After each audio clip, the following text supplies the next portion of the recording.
Close all tabs. Leave it behind. Whatever you were looking up, it doesn't matter now. Only the future.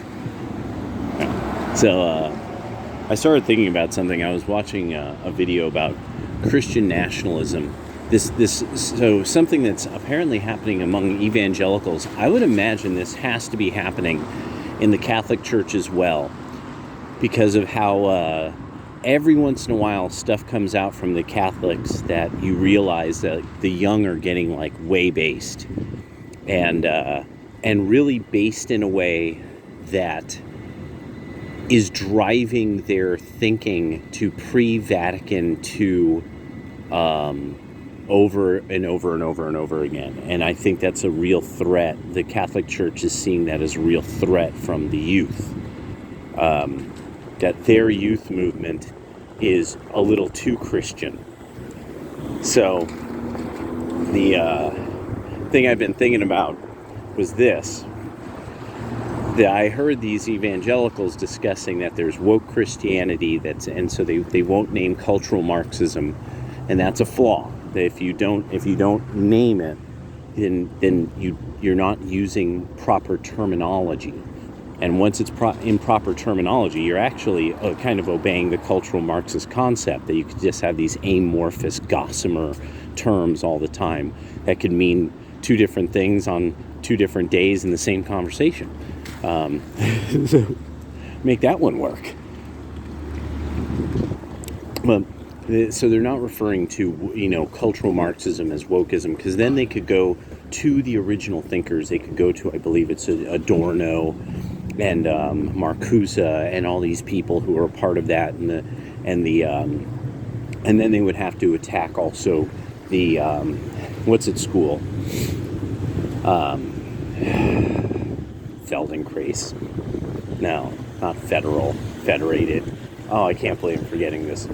Frankfurt School. But then, you see, that, and I think that's what it comes down to. They are worried about, if you start attacking the Frankfurt School, you start attacking a lot of modernist ideas that are really Jewish in nature. And in origin, and a lot of people are like, well, this wasn't a bad idea, and it can be like kind of scripturally backed up or something like that. So they're having, because so many people who are in the Protestant part of Christianity are modernists, and there's so many Catholics that are modernists, while the Orthodox is squeezing the modernists out as much as possible, that they only gain popularity by pushing the modernists out, that people want the real deal, uncut, 100, 80 proof, Russian Orthodox Christianity, Greek Orthodox Christianity. They don't want some knockoff version made by Jack Daniels in Florida, not meaning to insult Florida, but it's like, you don't want, was it Azu or Yazoo, what is that stuff that the Greeks drink? You don't want that made someplace outside of Greece, unless it's really, really well done. Ouzo, is it Ouzo? Oh well. You want real Russian vodka. You're not looking for Ciroc, Puff Daddy vodka. Filtered through Brita. No, I'm kidding. But there we go. There's an idea that nobody wants. Nobody wants cheap liquor filtered through a filter of modernism. That's kind of what it comes down to in a way. So, boy, that guy's late. Okay. He's like taking off running. Like, got his car parked. He's like, I'm out. Took off running. So, this is like really odd, because it's like there's like nobody around. It's like me and then this white man running down the street. Like looking really awkward. Anyway, so I started really kind of considering, because there was a debate between, that's it, Imam Hossein, I believe is what he goes by, on YouTube, and Jay Dyer. And one of the more interesting asides is because they were discussing the Islamic Republic of Iran and then the Republic of the United States, and both men had to concede, well, according to our religions, there's no such thing as a republic. This is just this contrivance that people have come up with to try to like hide the natural order of things. It is kind of what it came down to, and it was very interesting perspective. So, and anybody who knows, that's it, Imran Hossein, that's who the guy is. And he's on YouTube, he's had very interesting takes, he's taught a lot of people about, this is why Saudi Arabia has the power it does. Like, you guys didn't know about this event that happened in 1928 in the Islamic world, and blah, blah, blah. And I'm like, oh, okay, you know. And so, one of the things that came up was this idea of, you always have warlords. They'll be called kings. These men will get power. They will naturally or unnaturally get power. But I mean, power is power, so it's however it's gained. And they will have it. And in having so much power, one of the things that a lot of people are going to have to accept is people like this are going to do what comes quite naturally, and at some point other people will just line up under their leadership. Andrew Tate's following, he totally represents it very correctly and very frankly, that he has kind of an army of men that follow him, and a lot of these men, he doesn't need to tell them to do anything, because they are principled in such a way that they would very naturally start to behave certain ways, that it's like, no, we don't have to intimidate weirdos. Our way of life and our presence does that. So that's, you know, that just our existence alone intimidates those who would, of lesser men, you know.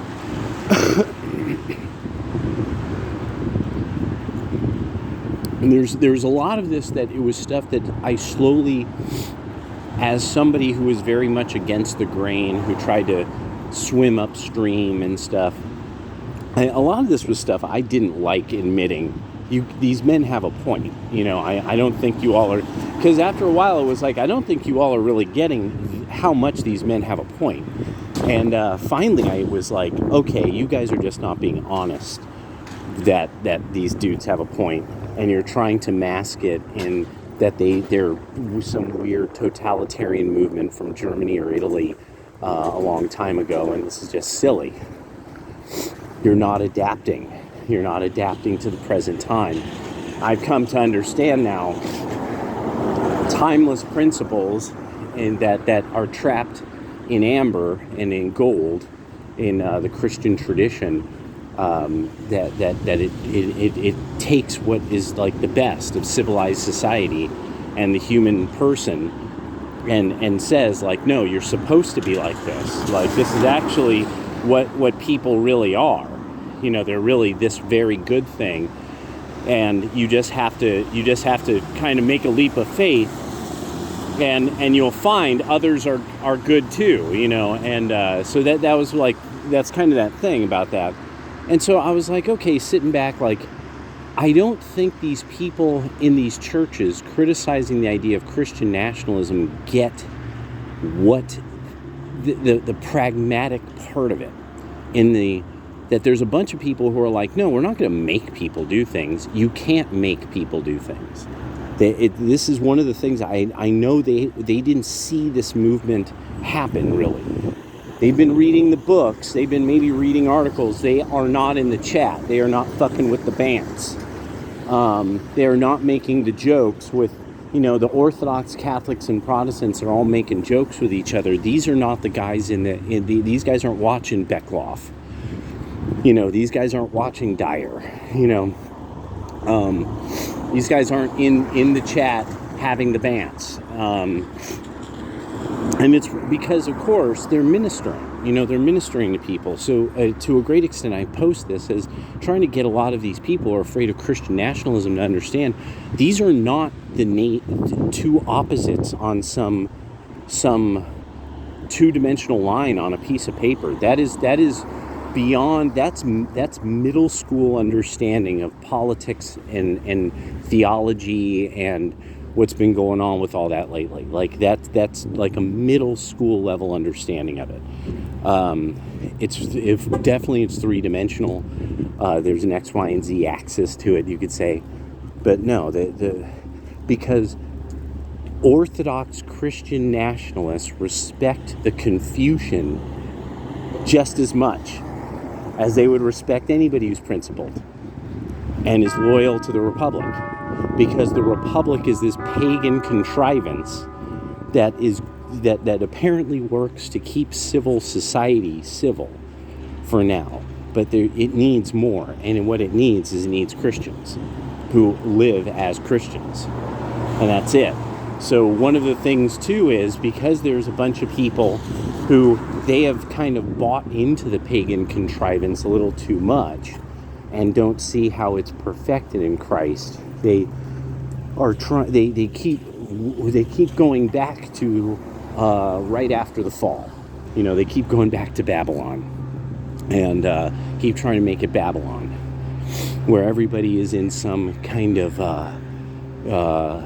animal cult led by some crazy bunch of hens, and it's a bunch of caring share bears that ravage anyone of another animal totem clan if Great Mother says so. So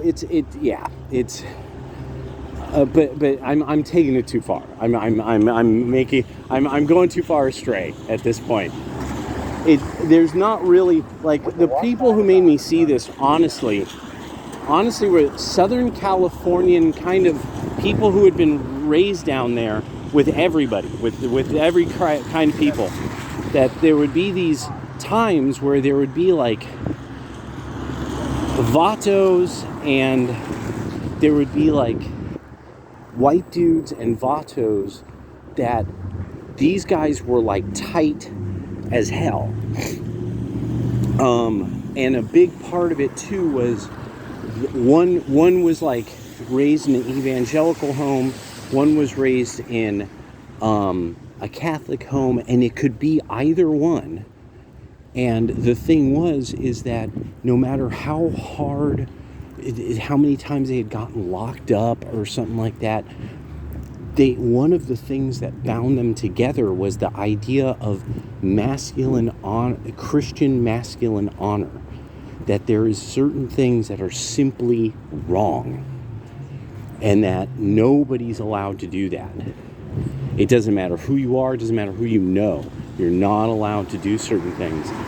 And this is something I'm really picking up on, that a lot of people aren't getting, how American Protestantism is heavily bound in honor culture. And not the northeastern stuff, but the stuff of Greater Appalachia in the South. And that really, there's really a thing that I think a lot of black men aren't getting, like, there is wrong. And that at a certain point, a lot of black America is really going to have to come to this thing of, okay, I don't care exactly what you think is the best life, but we definitely got to agree on what is wrong. And that we get to kind of not treat you like a homie anymore because you be doing some wrong ass shit. And then the big one is when women say, okay, what you're doing, girl, is wrong, and we can't be friends no more. You gotta, this isn't even, once you stop, this is no. Obviously, you got a different understanding of right and wrong. Christian nationalism, that's what's going to be hard. I think that's what a lot of these people really fear. Being that J.D. DeLay put out this video about how there was the report from, I think, the Southern Baptist Convention, was that it was a 250-page report on sexual misconduct.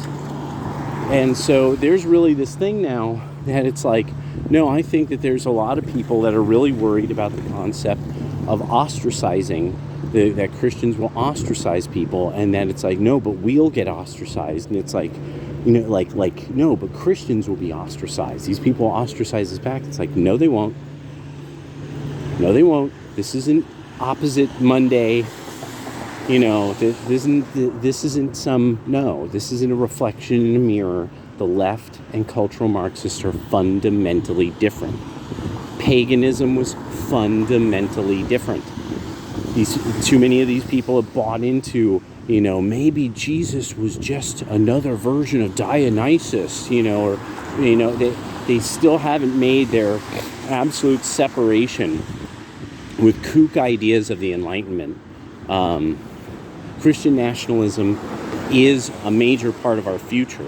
Civic nationalism is what will be, but there's going to be this thing that's cultural that's called the Christian nationalists. All right, talk to you later.